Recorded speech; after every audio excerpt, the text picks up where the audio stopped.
Cheers, yeah. Who remembers what they used to yell out when somebody entered the room?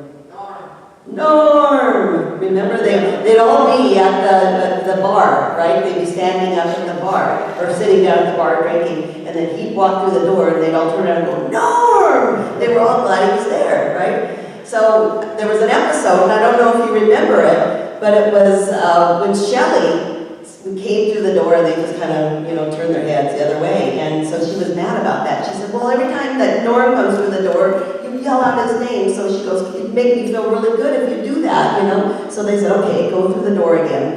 And so she opens the door, and she comes in, and they all turn around, and they go, Norm!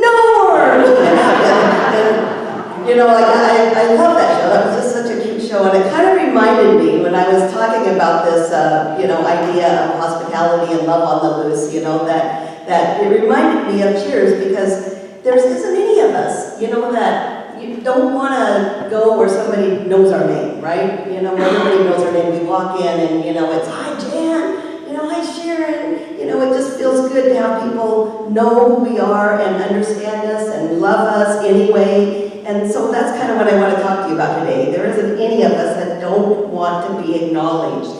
We all want someone to know our names. So I got to thinking about it and how it just helps our hearts to open when we connect deeply, on a deep level with people, and how when people just greet us, it makes all the difference in the world. And it's so neat to see some people. I'm so happy you're here, Joyce. I'm happy you're here. Marilyn, Rowan, I haven't seen you for a while, so I just want to, welcome you, deeply welcome you back, because it's neat to be able to see you. But here's the deal. I put this image up here, okay, because I couldn't think of a better way to describe the feeling I get, right, when I walk through the door, and there's not a human that greets me any better than my dog called Pepe. I call him Good Boy now, but Good Boy. He runs through the door, right, and he gets this welcoming spirit award, right, because out of anybody I know, this dog, I open the door, right, and he all of a sudden he does circles, and he runs, and he jumps on me, and he's so excited to see me. Now, I'm just going out to do the laundry in the garage, right, and I come back in, and he saw me 2 minutes ago, and he's so excited, and I'm thinking, wow, we can't be that way, why can't we be like just, this welcoming spirit that he has. So I wanted to kind of talk about that, and I think with the title, Love on the Loose, that's what he is. My dog is love on the loose. And he's taught me, I think, how to be, love on the loose. I've learned a lot from this little guy. So I read that quote. The quote is love on the loose. It's actually, hospitality is love on the loose. And it's by Chitsitter. She's the lady that we have been working with in Women's Wisdom. So she wrote The Gift of Years. And so she said that quote, hospitality is love on the loose. So I got to thinking, boy, I see love on the loose so much in my life. I see it here Sunday mornings a lot with all of you. Not just when you bring your gifts of food, although, that's wonderful hospitality, but it's the twinkle in your eye, it's the little things that you do, it's the love that you share when you bring in things, flowers, you bring in orange and lemons, whatever it is. I see warmth, and I see welcoming. See, what I know so much, and I think the story that Stacy read shows it, that hospitality isn't just about food, it's about being, this incredible warm being. It's not about the hostess with the mostess. Sometimes we think we gotta be that. But it is love on the loose. It's Diane, when you're, putting all this stuff together with your heart, with your love. That's what it is. It's warmth, and it's welcoming. It says, my heart sees your heart, and that's what it's about. It's how much you care. So, for a few minutes today, I want to talk about this idea of cultivating a more welcoming spirit, how we can give our gifts of hospitality and how we can receive those gifts, because sometimes it's hard to receive something from somebody else.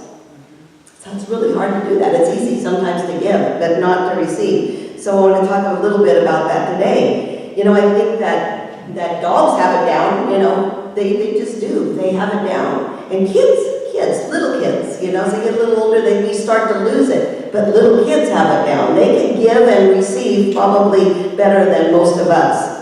So I was asked to babysit Ava, my 7-year-old granddaughter, who lives down in South County. And talk about a welcoming spirit. I walked in to be with her, and she was so excited to see me. It's almost as great as my dog, but you know, she had paid all these drawings and all this origami that she had done, and she was all excited to show me about it. And she learned, so that they left, the parents left, and we had the whole, you know, night together and stuff. So we went out to the front lawn, and she learned all these acrobats, right, and stuff. So she was walking on her hands and doing all this stuff, and she was so excited. And then she said, let's go outside and let's make s'mores. So I did. You know, we've got these little graham crackers, and they have this little cool pit out there, a fire pit. So, you know, she showed me how her mom does it and stuff. So we did s'mores outside. We just spent so much good time together, and it was time to go to bed. I had tucked her in and put a blanket, you know, around her and stuff, and then I kind of fell asleep with her, and I laid with her, and we just, you know, really, you know, bonded deeply. And I left and got home, and the next day her mom called me in the morning and said she woke up at 2 in the morning and she was crying. And she said, what's wrong? And she, you know, why are you crying? And she said, I'm crying because I can't find Grandma's smell. And oh, I'm gonna cry when I think about that. It's this, you know how you associate somebody with an odor. Sometimes my mom might think of roses, Grandma might have a certain one. Well, she couldn't find it anymore. And so, and I was thinking about that, and I remembered a quote that I heard. It said, to encounter the other is to enter another's world. So I want to talk about that for a minute. To encounter the other is to enter another's world. That means that we move away from ourselves. We come out of our shell, letting all our defenses down, and we move beyond these roles that we play, you know, and it helps us to see another's life when we can encounter another person, to empathize and to care deeply about them, to understand and to know them. And then I realized, when I was thinking about this whole episode with Ava, that I didn't just babysit Ava. I didn't babysit her. I encountered her. Doesn't that make sense? I encountered her. I lived her. She lived me. I don't know if I'm making sense. It just means that I felt like I stepped into her world, and that she welcomed me into that world. I love that's the song, "A Welcome to My World." I feel like that was her world, and I stepped into it. And that's what I'm talking about, deeply knowing somebody. You know, that's the welcoming spirit on a deep, deep level with the people that you love. And I know that that's the way I want to live my life. I can't even imagine what a beautiful life it is when you can live your life just with this welcoming spirit by being with life, you know, by encountering life, by encountering nature, by encountering each other, by encountering all of life. See, that's that welcoming spirit. And the more we do it, the more we develop this energy towards openness and love towards each other. See, hospitality is love on the loose. And it's a mindset. And it's a mindset of generosity. And it creates an environment when the people around you feel accepted and loved and wanted. You know, it's not unselfishly serving others, you know, just that, but it's doing it with a warm and a loving manner. It's not just cooking and cleaning and hosting a party. And I know about that, because when I lived with my daughter, you know, I was always the big host there, right? Hostess. And I would do these big Thanksgiving dinners, and I would just work my butt off for hours. And they would all come, and I'd still be in the kitchen until, you know, finally somebody said to me, like, what they say, I wrote it, you make me feel like you have to work so hard. And I went, wow, that's not how I wanted to make them feel. So after that, I decided that none of my big gatherings would ever be like that. They would be something simple, or I could prepare it before, and I would spend time with them. Because what I know is that people care about how you make them feel when they leave. They don't really care so much about what they eat, right? They care about how you made them feel. Your welcoming spirit. So whatever it is, you know, if you're hosting something, remember that. I mean, that's huge. It's more about your heart than it is about a well-kept house. Sometimes I don't know if my house is ready for guests. It is. It is, and so is yours. You know, it's not about the fancy meal, you know, but it's about a heart-to-heart connection.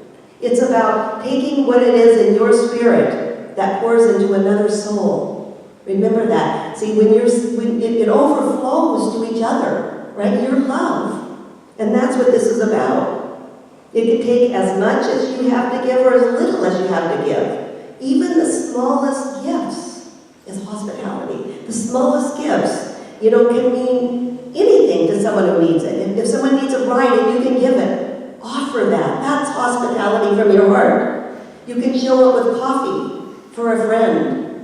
Thank you, Judy. You know, that's hospitality, you know. You can cut flowers, boy, and take it to somebody. That's hospitality. You can bring me gardenias, and that's hospitality. Thank you, babe. You know, you guys know, you can give someone a smile. That's hospitality. When I say smile, I don't mean, you know, I'm talking about a genuine smile from your heart. And that's not so easy to do, right? Because you gotta feel it. You gotta feel it. I say that because I go to the park, right?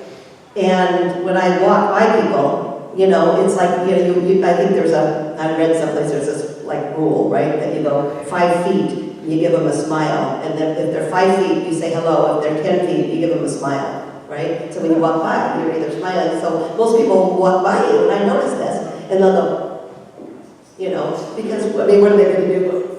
You know, I mean, that would be pretty weird. But what I'm saying is that they acknowledge you, you know? And there's a difference. There's a difference in smiles. I don't know why I got off on this, but I've seen it here, right here, and I've seen it with me too. Sometimes, you know, it's people like this. But when you get this genuine smile, it's because that person is prayed up. When you're prayed up, you got that in you, that your smile is big.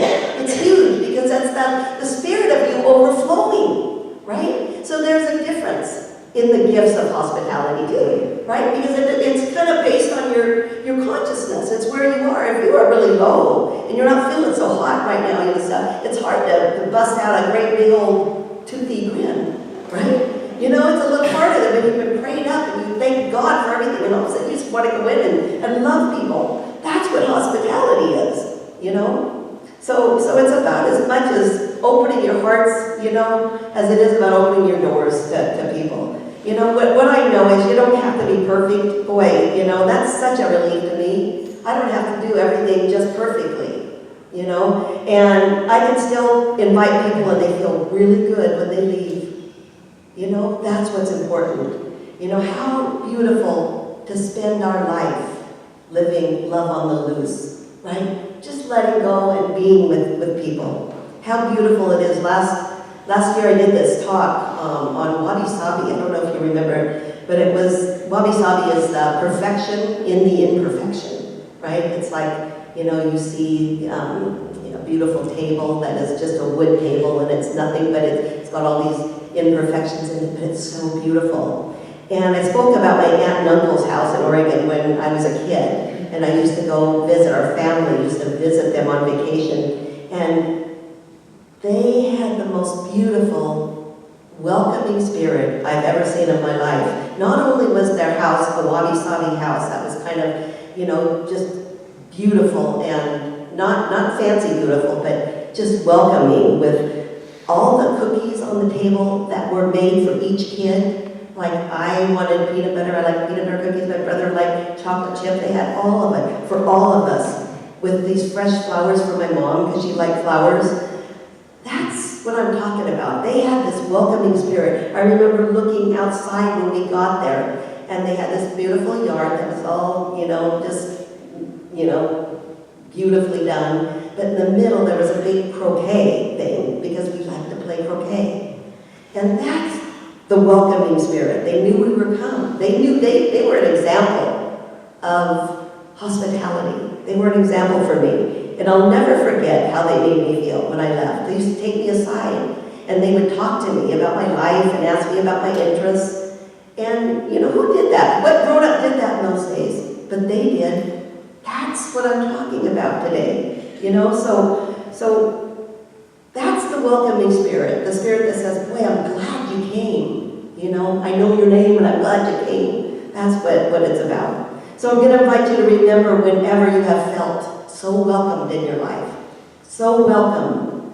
And then I invite you to remember when you have made another person feel that welcomed. Because that's what life is about. You know, as the spring, this month we're celebrating spring and we're celebrating the openings of the blossoms. I invite you to open to all the new possibilities in your heart of living this welcoming spirit, this love on the loose, one that gives and one that receives love, and that says, I'm really glad you came. And I am really glad you came today.